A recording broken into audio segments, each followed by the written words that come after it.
Hello,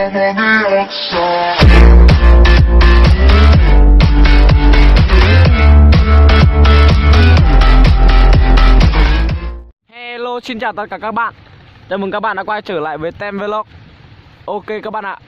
Hôm nay anh em mình lại ra suối quay video cho các bạn xem đây. Anh em mình hôm nay sẽ làm món mì xào siêu cay nha các bạn nhá. Mời anh em bây giờ đang chuẩn bị bây giờ đây mình sẽ cho các bạn xem nhá. Cô mình hãy tài trợ chương trình này nhá. chúng tôi đã chuẩn bị, các bạn cùng xem nhá. Mấy anh em đang đây này. Này Vinh đang nấu nước. Hello. Yeah. Tất cả các bạn nhá. Đây các bạn ơi. Nguyên liệu chính hôm nay anh em chúng tôi chuẩn bị được bao nhiêu gói đấy? 11 gói. Đồ. 15 gói. 15 gói đi mấy thanh niên 11 gói. Hào đang đi trên đường với thanh niên nó Kêu đói quá thì hút hết 4 gói. 4 gói. Lửa to đấy. Mỗi thằng Vinh. Đây các bạn ơi, anh em mình đang nấu nước để luộc qua mì tôm đã nhá. Rồi mới vớt ra rồi xào. Ui, này tí ấy đấy. Lửa to quá các bạn. Nó bỏng tay rồi. Để thêm tí nữa. Bây giờ anh em tôi đi quay còn trời còn đang nắng các bạn ạ. Khoảng tầm 5 giờ rưỡi hay sao. Mấy anh em nóng cởi áo hết rồi. Ấy lâu quá. Giờ anh em mình sẽ bóc ra trước nha các bạn. Ôi lâu quá. Đi xem mà thanh niên bóc mì đấy. Các bạn, anh em mình sẽ bóc dần đợi nước sôi nha. Hôm nay mình bóc được một gói rồi. Cô mi lại tài trợ chương trình. Mua 15 gói mới ra đến đây còn 11 gói. Vinh ăn hết 4 gói mất rồi gì nữa. Đâu. 3 4 gói mất. Tại lúc này đói quá. Để ăn được. Bây giờ chắc no rồi quá. Chưa, còn làm Bây giờ được 3 bóc gói để nữa. Tưởng tí bạn không ăn nữa. Bây giờ thì cho vào mâm chứ. Cho vào mâm trước đi. Lau hết tí. Đấy, cái ướp đấy nữa. Lấy gì đi lau hết thì Ủa, sao chứ mà ăn bẩn thì nó có chết đâu mà lo. Vâng, ăn bẩn xuống lâu. Lại bất tử á. Cái vụn này ăn hết đi. tí nào. Coi chút nó để ở riêng chứ. Anh em mình bóc xong anh em mình tiến hành đi luộc nha các bạn nha. Cái vụn nữa. Thôi. Ăn thịt. Ôi nhanh thế. Ai mang đi giấu quá. Thì anh em mình luộc qua đó được các bạn. Rồi mới xào. Được rồi đấy. Đấy, bằng này nhá. Này Ít là thế. một phần. Đủ ăn không? Một phần. Cho con gọn vào bạn. Đủ ăn không? Bạn. Còn á, đủ ở đây nữa đi nhỉ. Ê, Chứ để giấu làm gì? Ừ. Cũng đủ. Mấy đông người đến nay. đâu. Vẫn lại như thế nhá. Cho lửa to lên bàn. Đun lấy kia vào kìa. Đây không củi nhiều, con lửa to. Cho cái rơm vào cháy nó mới to này. Thấy dễ. Hôm nào đi làm cá lóc nướng dơm. Này mát cái cá lóc. Mùa gặt nữa, có rơm nhiều lắm. Thôi các bạn. Anh em mình vừa mới đi mua thêm 10 gói. Sợ không đủ ăn đấy, ít quá mà. Như hôm trước đấy. Ít à? Để gói súp như cho. Ăn thau vì cay Mang à, về chưa nhá. có thử gì đâu. Xin chào tất cả các bạn nhá. Thanh niên vừa mới đến. Đến muộn tí. Súp sao? Đang ngồi gặp mà. Hôm nay cũng bận quá. Cái này để riêng này. Cái mới Nước sôi chưa bạn ơi? Đúng rồi đấy. Đi chảo này. Ok các bạn, bây giờ anh em mình sẽ trần qua mì nhá. Tí để xào. Thôi từ từ Thôi. Nước ít quá. Vừa rồi. Không đủ rồi. Bằng muốn không? Có mà. Nước này nước sạch thôi nhá các bạn nhá. Mang từ nhà đấy. Vừa lấy từ suối đây đấy. Quần hơi bẩn tí các bạn thông cảm nhá. Vừa đi ruộng về mà. Thanh niên vừa mới đến, mới đi ruộng về. Cuộc sống. Muốn trải thôi. Đủ ăn không? Hôm nay được chưa? Đủ rồi. Lấy thêm nhá. Thôi để bụng. Quang Hân Anh đã chơi chương trình này nhá. Đúng không? Quang xin tài trợ. Cho thêm tí. Mì sắp nở rồi nha các bạn. Thì anh em mình sẽ vớt lên xào. Vớt lên để xào đây nhá. Ui, nóng từ từ chú, đánh ra chú. Nhưng mà này ít ấy quá. Được có cháy không? Có cháy đâu. Làm cái này. Phép nha các bạn nhá.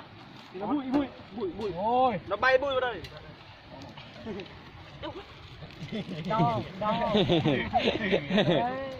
Đánh nha chứ. Ui. Ui đấy ạ. Không có. Rồi đấy. Đây, vớt mì ra nhá. Cho mì ra. Từ cho nó. Cho nó Ui. Bây giờ cho một thằng cầm thôi cái kia. Dầu. Dầu. Thôi Vinh để cho bằng làm. Cho thằng bằng làm cầm cả cái đấy luôn đi. Nó nói cái gì đấy? Cái gì này kiểu này đấy. Ăn được nhá. Ô. Nãy ăn hết 4 gói rồi. Hết 4 gói rồi mà còn vẫn không ăn được. Phải thôi. Với camera nha các bạn nha. Camera. Ngon đấy. Cầm cà rốt nhá. Ok. Bạn yên tâm. Chá, ấm thế. Ấm đấy. Chắc tôi đã ăn khói. Ám hết quần áo. Nhìn chưa xào nó đã ngon rồi đấy. Thơm lắm. Anh Thị nhá, đừng có lấy đấy. Cái chảo này lúc thanh niên này nó làm khỏe quá. Rồi nhấc chảo lên mình lấy một tài. Kiểu Có gì vị trí ngon nha cái tai ấy. chỗ nào đấy? Đấy. Bây giờ chảo một tay, Vinh 9 ngón. Hai đối thủ gặp nhau. Giờ mấy anh em đang cắt. Rồi ăn đâu bạn ơi. Đây này. Đây. Cầm chứ. Rồi bạn ạ. Tóc đẹp thế. Em cứ bảnh mà. Cắt thêm tí nữa đi chân. Tí ăn mới dễ. Bên này thì Bằng với Vinh đã chuẩn vị xong rồi. Như đổi dấu ăn rồi. Bạn đừng đốt đũa hơi ngắn nhá. Hôm nay chuẩn bị được đũa nhưng mà lấy đũa ngắn. Bây giờ đợi sôi dầu nó sôi đã.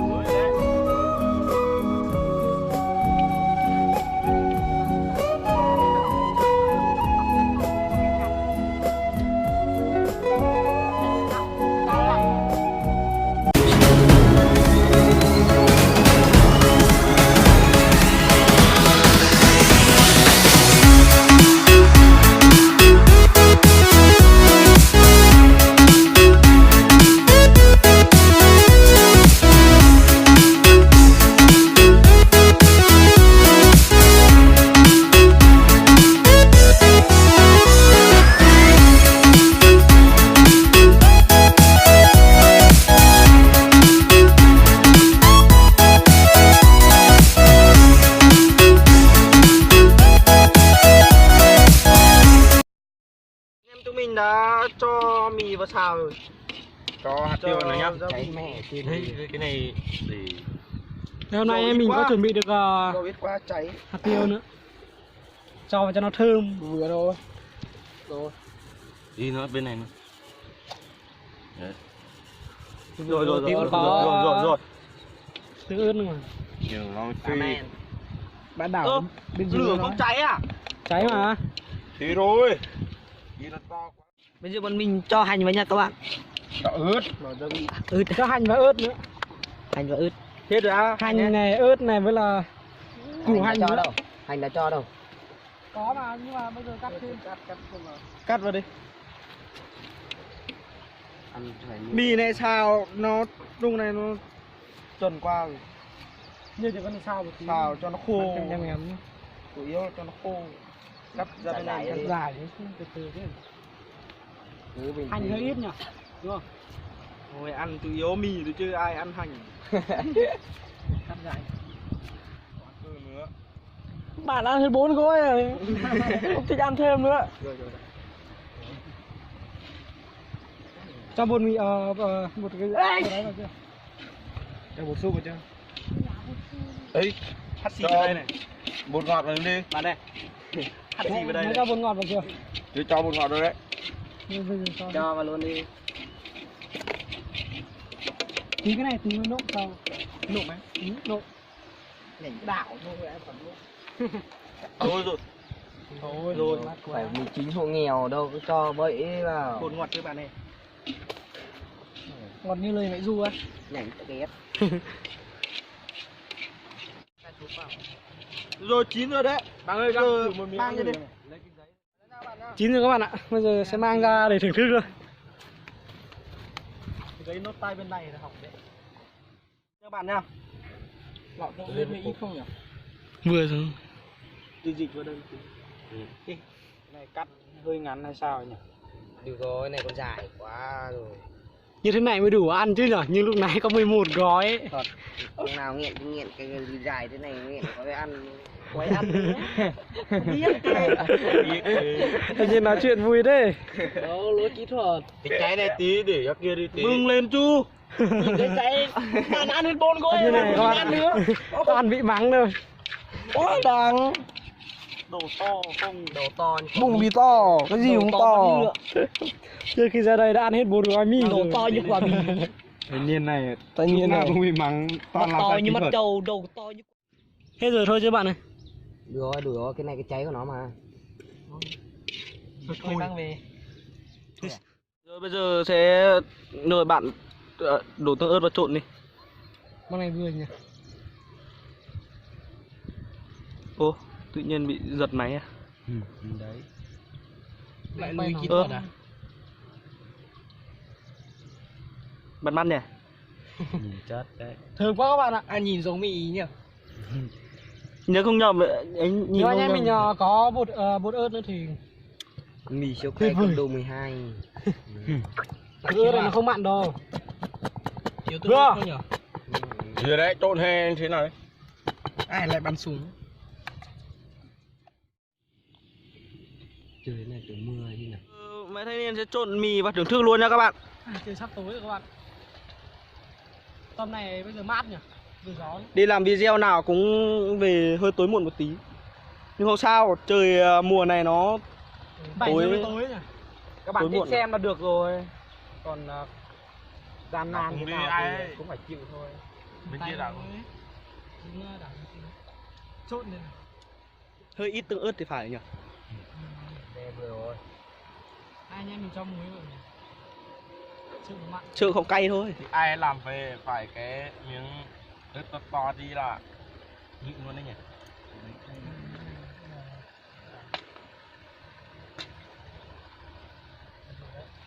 Ăn siêu cay này phải ra ngoài suối nữa các bạn. Mới mát. Chứ Tí- ăn ở nhà thì thôi. Cay van cứ nhảy xuống ao. Tí anh em mình ăn xong thì tắm luôn nhá. Không Đi có tắm ớt luôn. đâu nha. Tắm luôn. Hôm nay không có nước đâu nha. Bây giờ anh em mình sẽ thưởng thức luôn nhá. Mời tất cả anh em. Mời tất cả anh em mà. Mời tất cả anh em nhá. Cùng anh em chúng Mời mình. nhá. Các bạn thưởng thức trước đi. Các bạn nha. 4 gói mì tôm rồi bạn lại ăn tiếp. Mời tất cả các bạn nhá. Ôi. Mình thử nhá. Hơi nhả. Mời các bạn nhá. Bây giờ các bạn nhá. Có cái gì kìa. Tất cả các bạn nhá. Còn nước uống không? Hết rồi. Rồi. Cái này cũng không phải gọi là siêu cay đâu các bạn. Ngon. Vừa ngon. Bạn nào thích ăn mặn thì đổ thêm Bạn này muối thì mì. có nước ăn thế nào? Nước uống ấy. Biết được. Để anh em mình ra lời nước. Mời mấy anh Hai em chai xa nước nhà ngọt nhá. thì chưa hết rồi. Mời mấy anh em xa nhà nhá. Hôm nay không gọi Hướng à? Mình nghĩ làm. Miếng này mời bạn con nhá.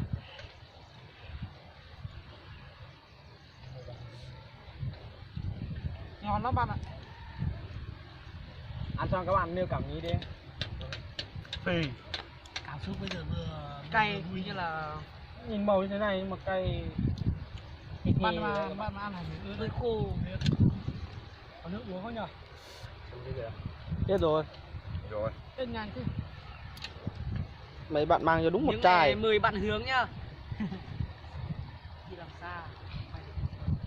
Thật sự rất là thơm các bạn. Ăn cái này một phê thì bóng to này. Không lọt hết. Mình ăn ít thôi nhá, vì tối là còn ăn được cơm đấy. Ăn được hết. Ngồi luôn nha các bạn nhá. Bạn vào ngồi luôn đi. Quân hơi bẩn các bạn thông cảm nhé. Mới đi ruộng về. Ôi, thế này cho nó mát. Mượn đũa này. Này đấy. Anh em mình chuẩn bị đũa còn thiếu một đôi các bạn ạ. Nãy anh em mình ra. Sai kỹ thuật. Anh em mình ra thì có 8 người. Người bạn nào vừa mới ra mà. Mời tất cả các bạn nhá. Ngon. Lên cả nghĩ nhá.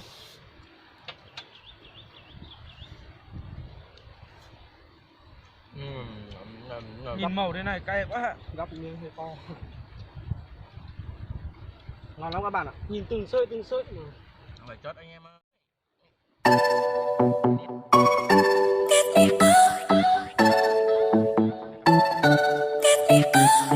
I see the light inside your eyes. You make me feel like I'm awake. I don't know why you make me shine like a star in the sky. I'm okay. I wanna take a breath. I'm falling in love. I'm falling in love. I wanna hold your hand. Don't leave me alone. Don't leave me alone. You get me high. Oh yeah. Be by my side. Baby, yeah. Only you can save me. Only you can save me. Get me through. Get me through. Yeah. Get me through. Get me through. Save. Get me through. Get me through. Yeah. I how to touch you blow my mind like a bottle of wine. I am insane. I come alive. Như anh em chúng tôi đã đánh chén xong rồi các bạn. Nó quá nhưng mà không làm siêu cay đâu nhưng mà cũng khá là cay đây các bạn. Khát nước. Tê hết cả lưỡi này. Tê hết cả lưỡi. Mặt mình đỏ lên. Vừa ăn nhỉ? Đúng không? Bây giờ xong rồi đi đâu nhỉ? Tắm đi, đi tắm đi. Đi tắm đây. Đi tìm nước đã. Cái thằng này. Ở bên trên này bọn mình có một cái máu này các bạn. Hai thanh niên này chưa ăn no. Cho thanh niên này ăn nhiều thế 4 gói lúc trước rồi. Quá đáng. Trời ơi. Không chia nhau một Có nhiều tí. chọc mồm nữa. Đấy, ác thế đấy.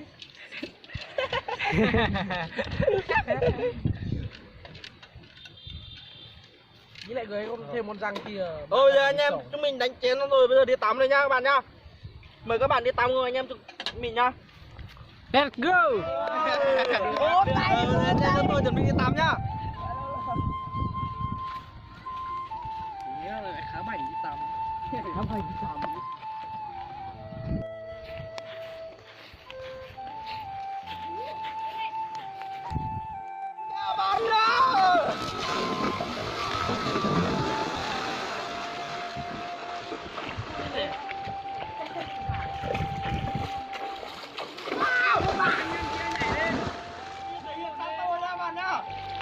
Nước ở đây so với mát lắm các bạn ạ. Đẹp. Quá tuyệt vời. Mấy đứa kia nhảy đi. Thế các bạn ơi, nhảy từ trên cao ấy, sướng lắm. Thanh niên kia đang trèo lên thì nhảy xuống. Có mấy đứa nhỏ đang tắm ở đây.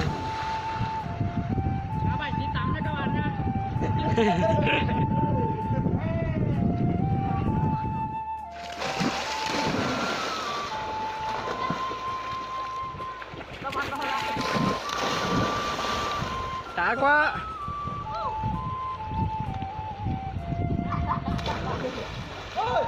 Cát vào trong quần nữa các bạn ơi. Thì có cá chạy vào trong quần ấy. Tắm đi chứ. Lạnh quá. Thôi tắm tí anh em về đi. Ra về đây. Sắp đi tắm rồi lại về. Bây giờ mì cũng ăn no rồi, tắm thêm mát rồi, bây giờ anh em chúng tôi về thôi nhá. Xin chào các bạn nhá. Hết cả người. Ôi, có này lên. Anh em chúng tôi xin dừng video ở đây nha các bạn. Nếu các bạn cảm thấy video hay thì đừng tiếc một lượt like, một lượt chia sẻ video để ủng hộ anh em chúng tôi ra những video mới nhất cho các bạn nhá. Xin chào các bạn nhá. Chào các bạn nhá.